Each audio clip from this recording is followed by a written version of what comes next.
The Stanik Mountain Trial, 6th round of this year's South African Rally Championship, saw the series shift to what must be some of the best rally country in the world. Starting in Bloemfontein, the mountain trial then moves into the mountainous areas around Aliwal North, Lady Grey and Berkeley East.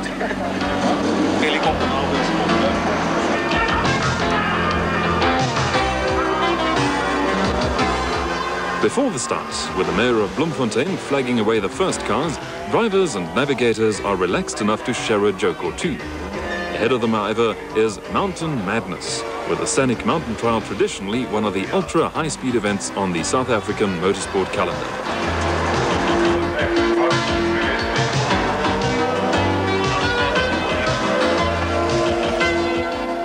What have come to be known as spectator special stages are now part and parcel of South African rallying. 3 of these stages, in and around the Free State capital, got the mountain trial off to a flying start. Current championship leaders Jeff Mortimer and Frans Boshoff in the awesome Quattro S1 were chasing their 5th win in 6 starts this year, with plenty of opposition from the dealer team Toyota Conquest of Serge Damso and Vita Bonafedi.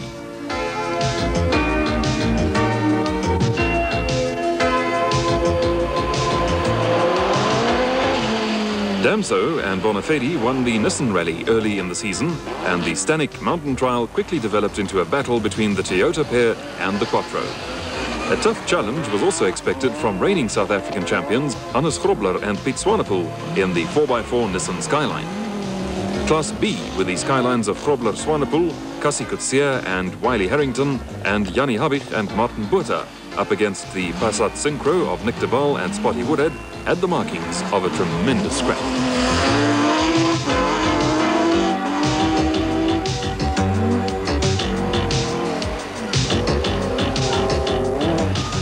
Leading contenders in Class D were Glenn Hall and Guy Hodgson in the Volkswagen Golf GTI. The aggressive Habig and Botha provided plenty of action with their sideways style and were to be rewarded with 5th place overall. Dickie Klaver and Doug Judd in another Nissan Skyline also put on a good show for the big crowds.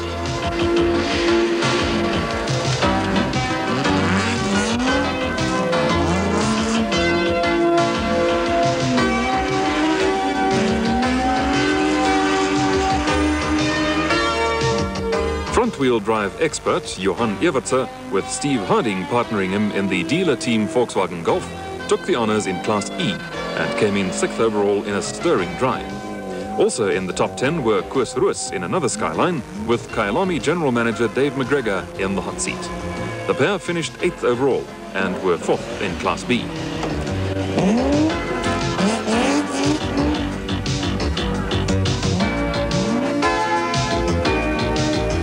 Veteran Roelof Ficken, a late stand-in for the injured Glenn Gibbons, showed he has lost none of his skill. Partnered by Peter Cuffley, the burly Ficken went on to win Class C. Privateers Lapis Labuschagne and Menno Havla, however, were not so lucky and were forced out with mechanical problems in their Nissan Langley.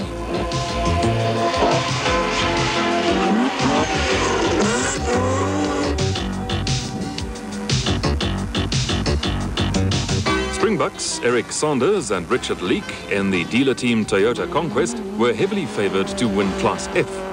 The veteran pair did not disappoint their supporters, and a smooth drive saw them finish nearly 2 minutes ahead of the husband and wife team of Ben and Isabel van der Westhuizen in the class.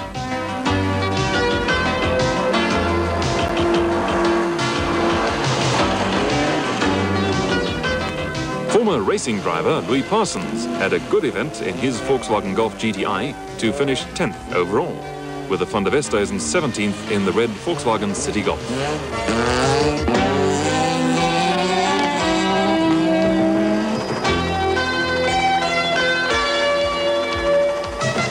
The now disused Brandkop racetrack was also utilized as a special stage on the first section of the mountain trial. Then it was off to Aliwal North for an early start, with the mountain roads ahead providing crews with a special challenge.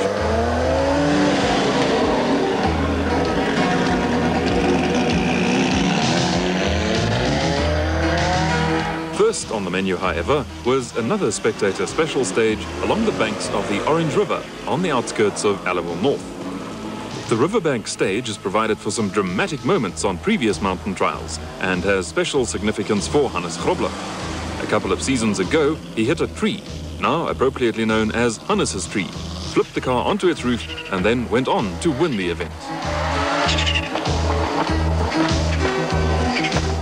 Early morning mist added to the spectacle as the cars, lights blazing, roared through the trees with every second a precious one in the race for glory. With the cars reaching speeds in excess of 200 kilometers an hour on sections on the route, it was a wise spectator who scurried for safety.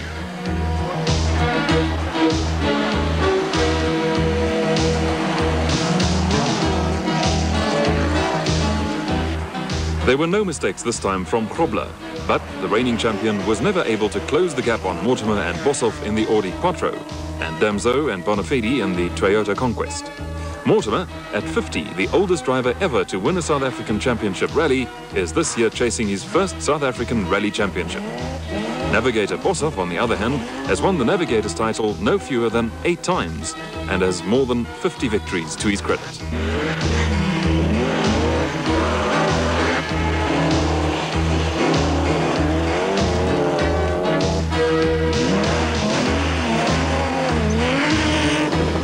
The Audi Quattro S1 is an awesome piece of machinery. This car is capable of speeds of more than 220 kilometers per hour, and it needs nerve, skill, and perfect teamwork between driver and navigator. The Stanik Mountain Trial is run on public roads in perfect condition, but potential disaster is always only a fraction of a second away.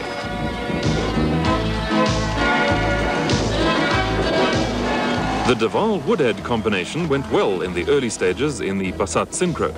Engine problems, however, were to force them out after only 8 special stages. This left the horde of Nissan Skylines to battle it out in Class B, with Damso and Bonafedi doing all they know to catch Mortimer and Boshoff in the overall stakes.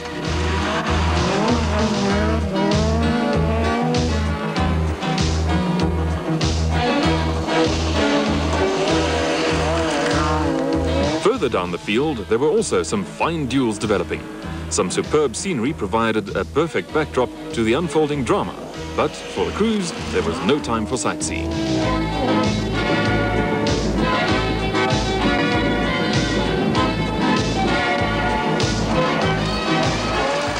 As a refuel at Elliott approached, the rally developed into a straight fight between Mortimer and Boshoff and Damso and Bonafedi.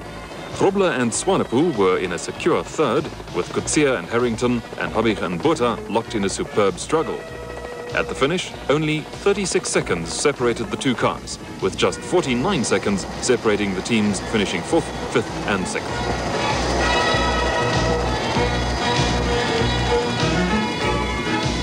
Well, we're having a clean run at the moment, and on the last stage we took some time off Mortimer, and I think he had a bit of problem with brakes or something like that. So we're going to see now from now. Up to this stage, the refuel has gone very well. It's extremely fast and very, very dangerous out there, and the corners can catch you. But we've had a clear run so far. We lost our brakes on Otto du Plessis due to overheating, and we'll see how it goes from now.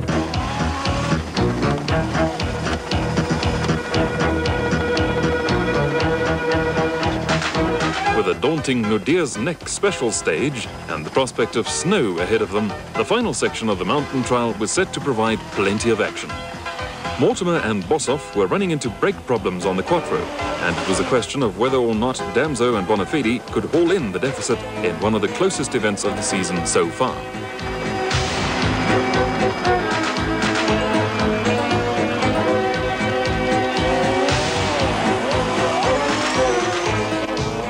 Grobler and Swanepoel, although complaining of engine turbo lag, were still in with a chance if the front runners ran into serious problems.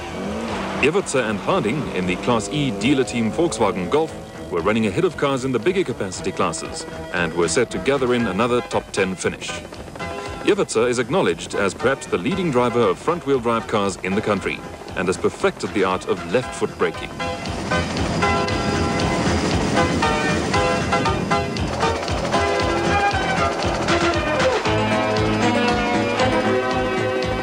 Nodeers Nek, with the mountain tops covered with snow, provided a breathtaking sight. The roads were, however, clear of snow, and competitors were saved from driving in a South African version of the Monte Carlo Rally.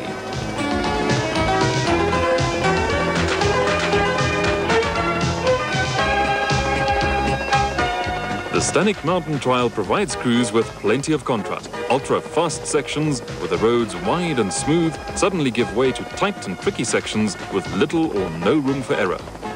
For the crews, stamina and intense concentration are prerequisites in what is a demanding and unforgiving sport.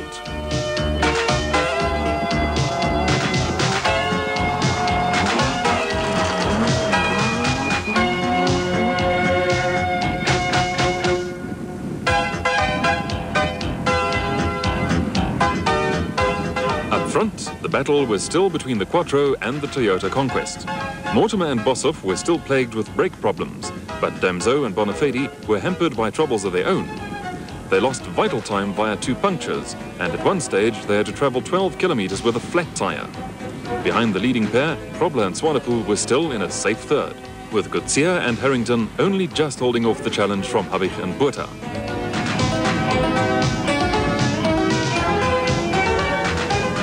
With the final special stage in Alleville North just around the corner, Mortimer and Boshoff were in the lead by just on a minute.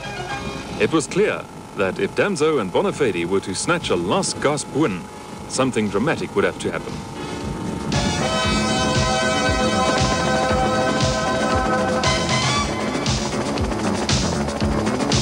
There was, however, to be no upset.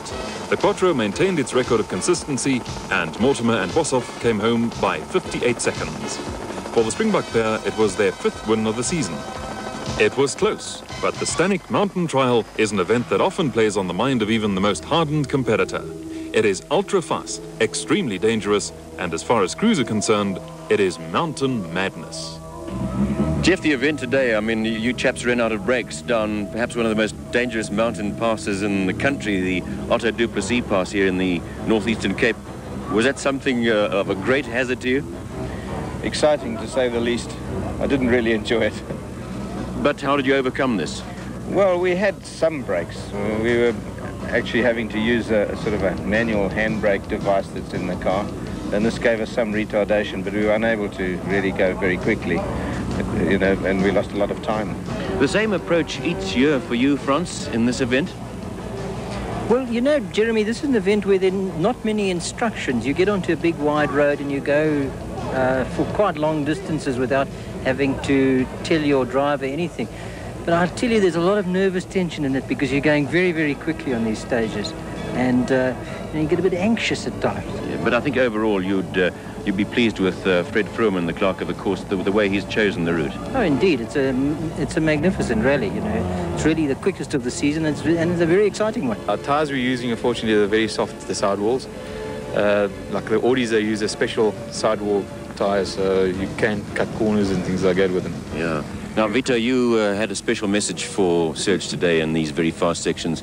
I think you went to sleep, didn't you?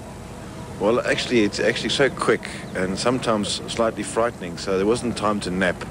And what I try to do is try and look ahead to try and read the road further ahead for him. So there wasn't really much time for sleeping this afternoon. So you weren't responsible for that 58-second loss. I mean, you lost by 58 seconds. No, I don't know. I think it was, from a team point of view, nobody can be blamed. I think it's a great effort from everybody at Toyota to be able to come second 58 seconds behind the Quattro. He didn't perform 100%, but we did a lot of development. We fitted a turbocharged 2.4 litre motor, and I think what we spend on our car and what the other crews spend on their cars, and they've spent millions of rands overseas on their cars, we can't really compete against them. But I think for what we did very well today, and I'm quite happy about it. Yeah, now what about the actual navigation down this mad mountain trial? Jeremy, as I said at the start, I hate this event. It's too fast. These maniacs that we sit next to drive too fast, and we got no work to do in the car. So you sit and watch what they do all the time, and I don't like that.